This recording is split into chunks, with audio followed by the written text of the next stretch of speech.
Subscribe to our channel by clicking the subscribe button. Click the bell button and enjoy the latest uploads from our channel.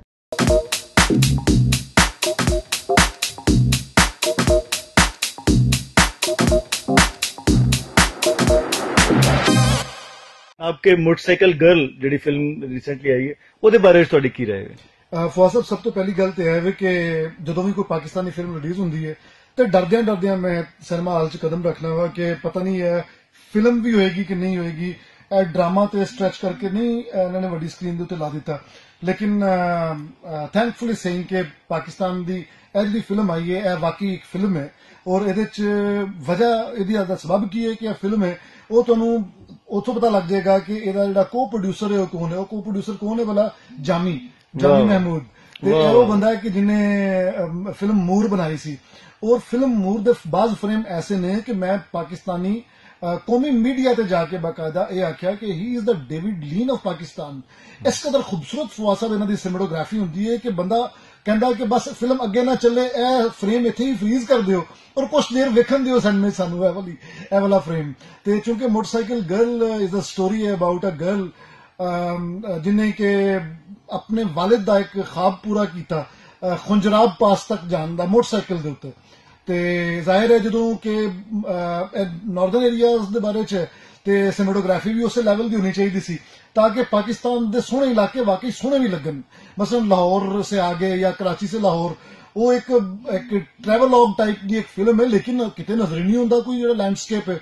ਇਸੇ ਤਰ੍ਹਾਂ ਪੰਜਾਬ ਨਹੀਂ ਜਾਊਂਗੀ ਦੇ ਵਿੱਚ ਪੰਜਾਬ ਖੂਬਸੂਰਤ ਪੰਜਾਬ ਵਿਖਾਣਾ ਤੇ ਚਾਹੀਦਾ ਸੀ, ਲੇਕਿਨ ਉਹ ਫਿਲਮ ਤਾਂ ਬਹੁਤ ਅੱਛੀ ਹੈ ਲੇਕਿਨ ਉਹਦੇ ਜਿਹੜਾ ਇਹ ਵਾਲਾ ਪਹਿਲੂ ਹੈ ਇਹ ਪਹਿਲੂ ਨਹੀਂ ਵਿਖਾਇਆ ਜਾ ਸਕਿਆ। ਜਦੋਂ ਕਿ ਮੋਟਰਸਾਈਕਲ गर्ल ਵਿੱਚ ਵੀ किया जा सकता किसी के बाद स्टोरी विखा दी जाती है और उस बाद साइड हो जाते, लेकिन उन्होंने पूरा एहतमाम किया कि जिन्ना ज्यादा खूबसूरत हो सकता है पाकिस्तान उन्ना ज्यादा खूबसूरत विखाया जाए। तो इस लिहाज में मैं कहना वा कि अपने cinematographically it is indeed a piece of cinema.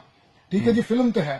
दूसरी गल है कि एक बायोपिक है तो ये क्या स्टोरी उस तरह उन्होंने ट्विस्ट रखे हुए ने कि जिन्होंने असी कह सकीए कि अच्छा यार स्क्रीन प्ले बड़ा कैचिंग है। तो मेरा ख्याल है बहुत अच्छी कोशिश की उन्होंने कि यदि कहानी भी इस तरह अंगेजिंग रखी जाए कि आखिर दम तक जो है ना आखिरी मिनट तक एक दिलचस्पी बरकरार रहे तो दिलचस्पी बरकरार रही है।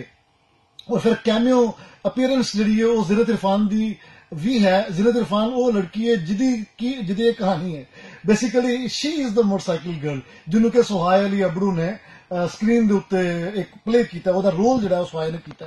अच्छा ये कुसर साहब का भी काम है, मेरे उस्ताद मोहतरम ने बहुत अच्छा काम है, बड़ा लुत्फ आया। फिर लाहौर जिस कदर खूबसूरत विखाया जा सकता सी थोड़े छोटे शहर लाहौर बड़ा खूबसूरत विखाया है। She belongs to Lahore.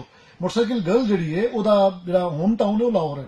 अच्छा इस तो इलावा जो वालिद का करैक्टर है वो अदनान सरवर ने खुद किया है जो कि डायरेक्टर है, वो डॉक्टर साहब ने जिन्होंने शाह बनाई फिल्म। उन्होंने दूसरी फिल्म है बहुत अच्छा बनाया। मैं समझना कि रिवाइवल ऑफ द सिनेमा का जो इरा है पाकिस्तान का वो एक अहम जरा ना एक शाह भी एक अहम नाम है और मोटरसाइकिल गर्ल भी एक अहम नाम है। तो बड़ा अच्छा लग्या मैनू और फिल्म लगी है बाकायदा। ये मैनू एक चीज की कमी लगी है कि जीटी रोड का जो सफर से वो जिस तरह कि गुजरात कुड़ी बैठी गुजरात नहीं विखाया, जीटी रोड विखाना चाहिए सी मजीद।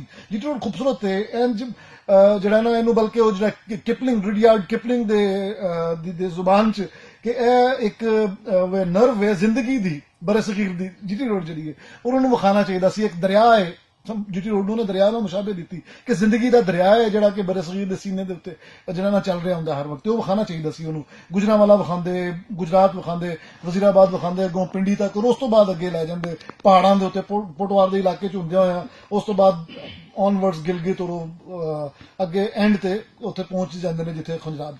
तो मैं समझना फवाद साहब full marks to the level of acting, full marks to cinematography.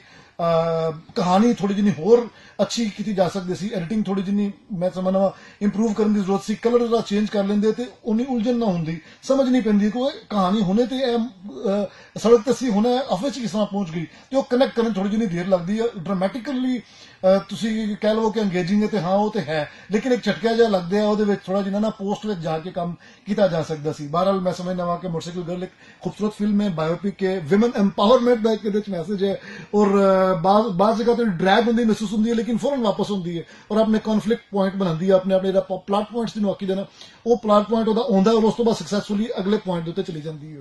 तो मैनू वाकई फिल्म पसंद आई है।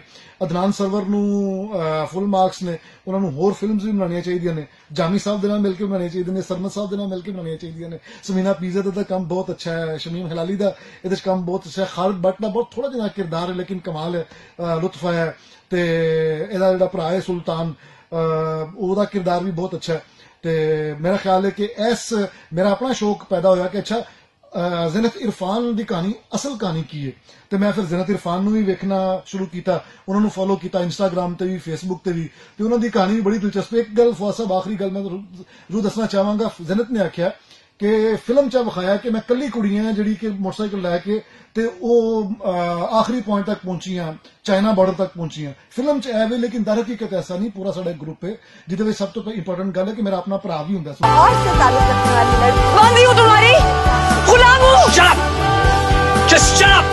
मैं आज जो कुछ भी हूँ सिर्फ इस वजह से हूँ क्योंकि मैं अपने पापा की बेटी हूँ।